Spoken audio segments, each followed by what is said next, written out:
面的这个大悲的光感，后面的智慧的光两道光就是大悲跟智慧的光。那么这两道光的来源是什么呢？十方三世一切诸佛菩萨的大悲跟智慧这两种，那这两种呢就是变成光，然后呢就是进行对无着比丘的灌顶。所以无着比丘呢就是已经得到了这两种的光，而且是这个两种光呢在这个无着比丘的观世音菩萨的这个体内，那么变成就是怎么说呢？第一道光呢变成就是佛父的显现，然后第二道光呢就是变成佛母的显现，然后在交叉在无着没有那个怎么说呢？观世音菩萨的体内的时候呢，就是变成就是产生了又一次的产生了本尊如度母，然后本尊如度母在观音菩萨的体内又一次的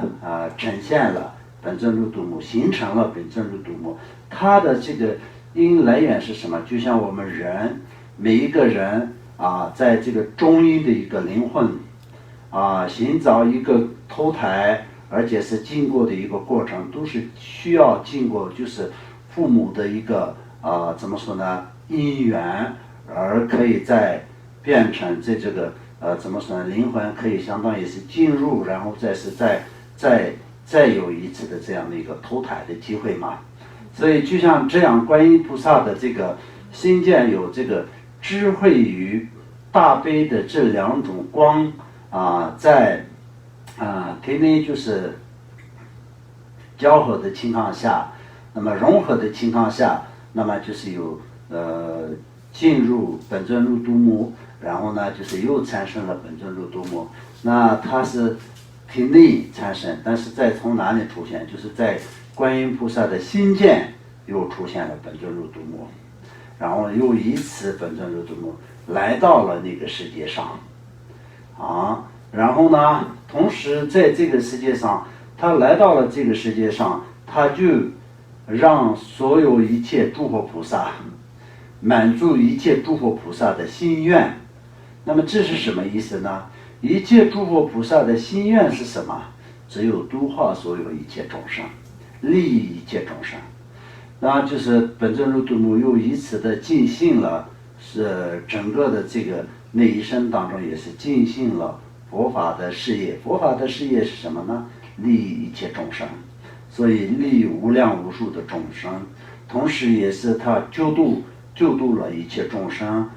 八难以及16难或者8苦或者是16苦。苦是什么？众生的不同的痛苦，也可以说难，也是说众生遇到了不同的就是怎么说呢？难度跟痛苦的时候，他会去救度。那么像比如说八难来说的话，就是相当就是遭到了狮子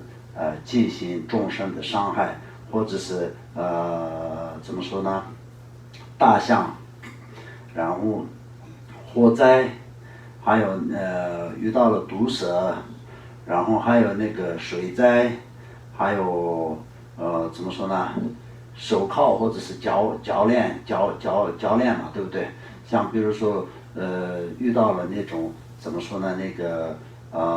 国王的惩罚，或者是关在那个牢里面，然后就是要带着铰链什么那种。过去的话就是没有手铐嘛，都是在用那个铁链的把它就是反正就是在遇到了你的敌人也好，或者是在那个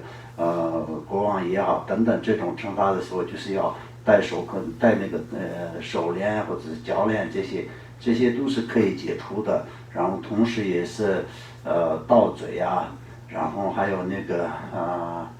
食肉鬼的伤害等这种8种，还有那个16难。但是这个8种苦难跟16种苦难这些呢，怎么样子去怎么说呢？那个救度等等这些来说的话，就以后必须得要一个一个的要解释，所以今天就不用在这里讲特别多。因为现在我们今天呢只是讲来源，因为这些比如说狮子的救度，狮子的那个伤害啊，它就是一个故事。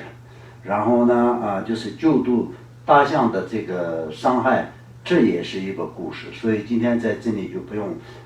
讲特别多的这些方面的，因为接下来会有他的这个21度母礼赞里面就是会出来的。那么21度母的礼赞，第一个开始念的时候就是礼赞他，赞美他，然后就是顶礼他。那么我们为什么要顶礼他？一开始就我们就念从 接知道吗？就是 至尊度母，从这里开始念的时候呢，我们为什么要直接可以叫称他为至尊，称他为度母，然后从他的历史而怎么说呢？根据他的历史而礼赞，根据他的名字而礼赞，因为他的名字是因为他的历史而来的，所以他的历史跟名字的来源全部都是前面已经讲过的嘛，前面已经有讲过了，所以就那我们直接可以进入那个21度母的礼赞文的话，那么我们前面的解释的部分，前面的它的原有的部分，就差不多这样3次，就应该已经可以了。然后当然这个方面我们可以再讲更详细、更仔细，或者是再讲的越多那么就是只是花越多的时间而已，然后也就差不多了。然后我们接下来的话就是一开始，因为我们知道前面的第3次的